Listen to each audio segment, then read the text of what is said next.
My son was born at full term in 2018 with no health concerns. He was a mostly healthy infant and baby, and after we worked through some initial breastfeeding issues, he grew and developed well. He was nursed on demand, and though some nights were exhausting as he never slept through the night, this did not feel much different from our experience with his older siblings. He started daycare when he was 18 months old, and we slowly started weaning from breastfeeding. When he was 20 months old, he caught a gastrointestinal bug from his siblings. After a rough evening and night, the next day he was up, but more tired than usual and with a lower appetite. This all seemed normal with this type of illness, and we worked on getting his appetite back. The following day, he stayed home from daycare again, but ate 3 somewhat normal meals and had no more symptoms of illness. He ate pretty well for dinner and was behaving normally. He wasn't nursed that night before bed and slept through the night. When we went to wake him the following morning at 6 a.m. for daycare, he seemed very tired. My husband went to bathe him and get him ready for the day and called me in to see how tired he was. He was laying in a couple of inches of water in the bath, barely able to keep his eyes open. I knew then something was very wrong. We got him dressed as quickly as possible and rushed him to the local hospital just a few minutes away. As soon as the triage nurse saw our son, they rushed him through. The nurses were completing their shift change, but stopped everything when they saw what was happening. It was all hands on deck. They measured his blood sugar at 1.8 millimoles per liter.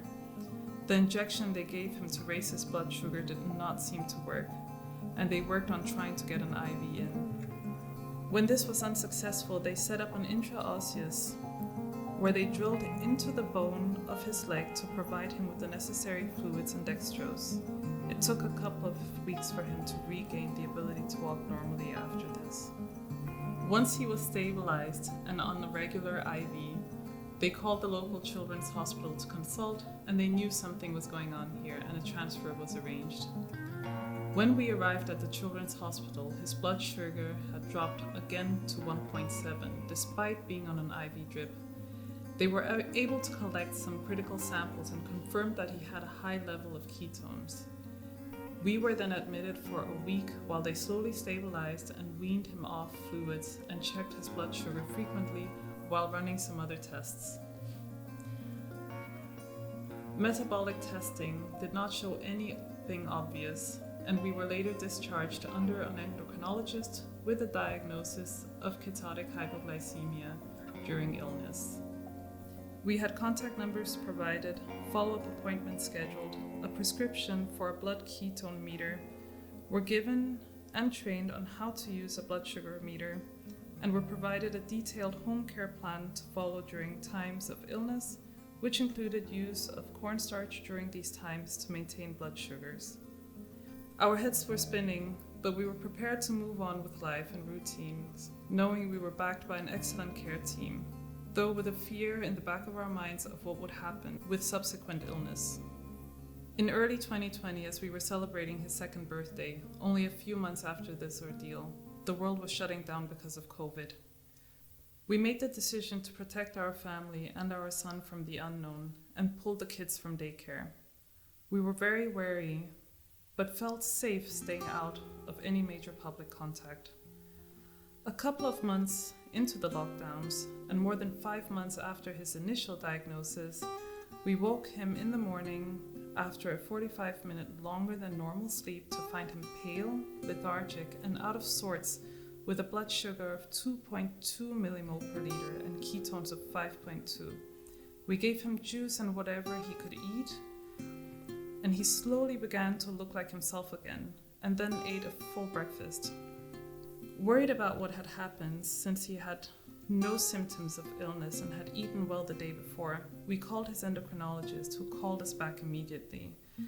They said that maybe there was an underlying virus he was fighting, or that perhaps it was because he had slept a little longer than usual, but asked us to begin to track morning ketones and blood sugar with a consideration to begin the use of daily cornstarch.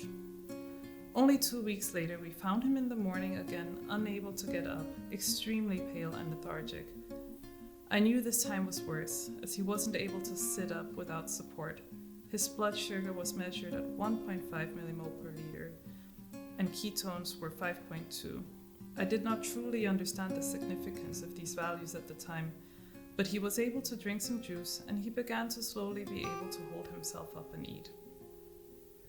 I still feel guilty that the fear and uncertainty of using emergency services during COVID prevented me from calling an ambulance. We were fortunate that he was able to safely eat and drink and his blood sugar and ketones corrected, but this time it took several hours for him to get back to acting himself. Another call in to his endocrinologist, and we were immediately started on a regime of nightly cornstarch doses and were booked in for a growth hormone stimulation test at the hospital. All tests were mostly normal, and ongoing conversations and appointments with our endocrinologist had us increasing cornstarch until the morning levels of ketones were consistently at a value they were happy with.